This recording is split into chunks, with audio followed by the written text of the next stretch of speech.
کلام مقدس میں سے زبور کی کتاب اس کے 37 یعنی 37 زبور میں ہم پڑھیں گے، تو بد کرداروں کے سبب سے بیزار نہ ہو اور بدی کرنے والوں پر رشک نہ کر، کیونکہ وہ گھاس کی طرح جلد کاٹ ڈالے جائیں گے اور سبزہ کی طرح مرجھا جائیں گے۔ خداوند پر توکل کر اور نیکی کر، ملک میں آباد رہ اور اس کی وفاداری سے پرورش پا۔ خداوند میں مسرور رہ اور وہ تیرے دل کی مرادیں پوری کرے گا۔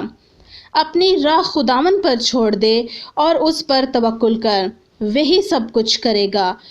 وہ تیری راست بازی کو نور کی طرح اور تیرے حق کو دوپہر کی طرح روشن کرے گا۔ خداوند میں مطمئن رہ اور صبر سے اس کی آس رکھ۔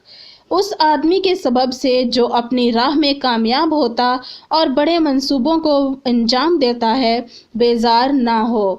قہر سے باز آ اور غضب کو چھوڑ دے، بیزار نہ ہو، اس سے برائی ہی نکلتی ہے۔ کیونکہ بد کردار کاٹ ڈالے جائیں گے، لیکن جن کو خداوند کی آس ہے ملک کے وارث ہوں گے۔ کیونکہ تھوڑی دیر میں شریر نابود ہو جائے گا، تو اس کی جگہ کو غور سے دیکھے گا پر وہ نہ ہوگا، لیکن حلیم ملک کے وارث ہوں گے اور سلامتی کی فراوانی سے شادمان رہیں گے۔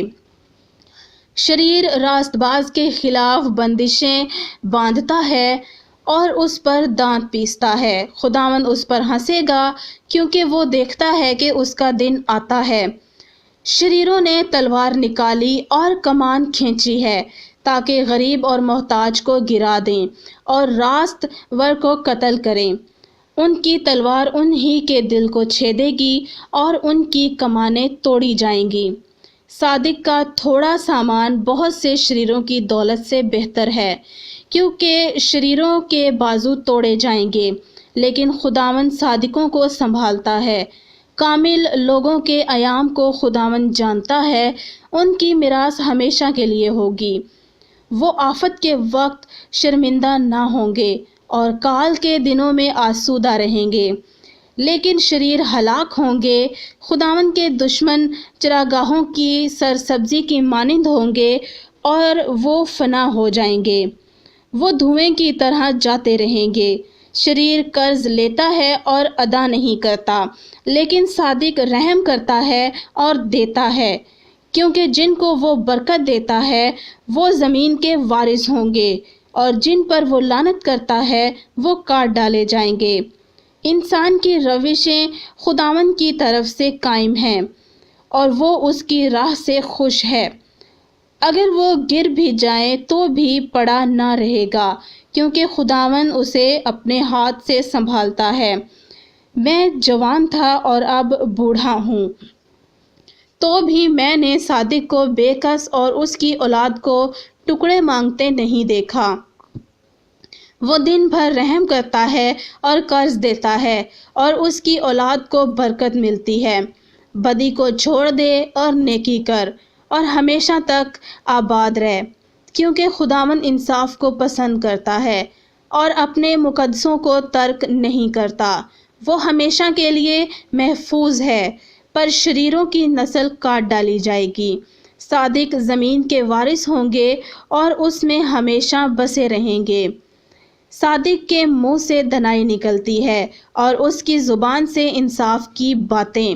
اس کے خدا کی شریعت اس کے دل میں ہے، وہ اپنی روش میں پھسلے گا نہیں۔ شریر صادق کی طاق میں رہتا ہے اور اسے قتل کرنا چاہتا ہے، خداوند اسے اس کے ہاتھ میں نہیں چھوڑے گا، اور جب اس کی عدالت ہو تو اسے مجرم نہ ٹھہرائے گا۔ خداوند کی آس رکھ اور اسی کی راہ پر چلتا رہ، اور وہ تجھے سرفراز کر کے زمین کا وارث بنائے گا۔ جب شریر کاٹ ڈالے جائیں گے تو دیکھے گا، میں نے شریر کو بڑے اقتدار میں اور ایسا پھسلتے دیکھا جیسے کوئی ہرا درخت اپنی اصلی زمین میں پھلتا ہے، لیکن جب کوئی ادھر سے گزرا اور دیکھا تو وہ تھا ہی نہیں، بلکہ میں نے اسے ڈھونڈا پر وہ نہ ملا۔ کامل آدمی پر نگاہ کر اور راست باز کو دیکھ، کیونکہ صلح دوست آدمی کے لیے اجر ہے۔ لیکن خطا کار اکٹھے مر مٹیں گے۔ شریروں کا انجام ہلاکت ہے، لیکن صادقوں کی نجات خداوند کی طرف سے ہے۔ مصیبت کے وقت وہ ان کا محکم قلعہ ہے، اور خداوند ان کی مدد کرتا اور ان کو بچاتا ہے۔ وہ ان کو شریروں سے چھڑاتا اور بچا لیتا ہے، اس لیے کہ انہوں نے اس میں پناہ لی ہے۔ خداوند کے زندہ پاک کلام پڑھے جانے پر خداوند کی خاص برکت ہو۔ خدا کا شکر ہو، آمین۔